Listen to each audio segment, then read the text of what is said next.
marami kang ano dyan. Oo, marami akong naging sakit eh. Kaya nga siya ganyan sa health niya eh. Kaya ako maano sa health alam ko yun, eh. Oo, marami akong sakit. Hindi marami, pero I mean, marami akong naging challenges sa health before. So, kaya talagang binigyan ko ng oras at effort.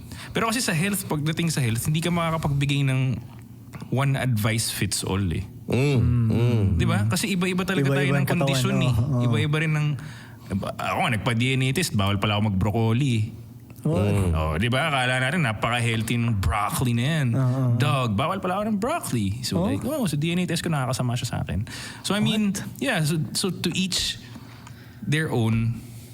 Pero at the end of the day nga, mahalin mo na lang din yung sarili mo. Isa pang iniisip ko lagi, respect ko din to dahil hindi naman akin to eh.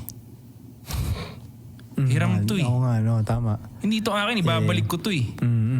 So ibabalik mo ba yung hiniram mo ng sira-sira? O ibabalik mo siya ng mas matino? Di ba? Parang ganun ko lang din siya isipin na nakakahiya naman dun sa hiniraman ko na ginugulo-gulo ko siya. Siyempre, nagugulo-gulo ko pa rin yung sarili ko. Wala naman perfect, di ba? Pero at the end of the day, pipilitin ko pa rin talagang itama. Tatry mo yung best mo. Itatry ko. Hindi nga try, do. Idudo ko yung best ko talaga.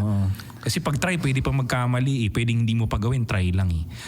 Hindi seryoso. Kumbaga, isang paa lang yung nakaganon. No? Try. May lang nag-correct sa akin naman, dati nun eh. Sa Amerika ako. Sabi ko, basta may sideline ako nun. Tapos, may hindi ako nagawang task.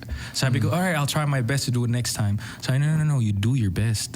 Sabi niya sa akin, napaisip ako nga, mas maganda yun, I'll do my best. So, yun.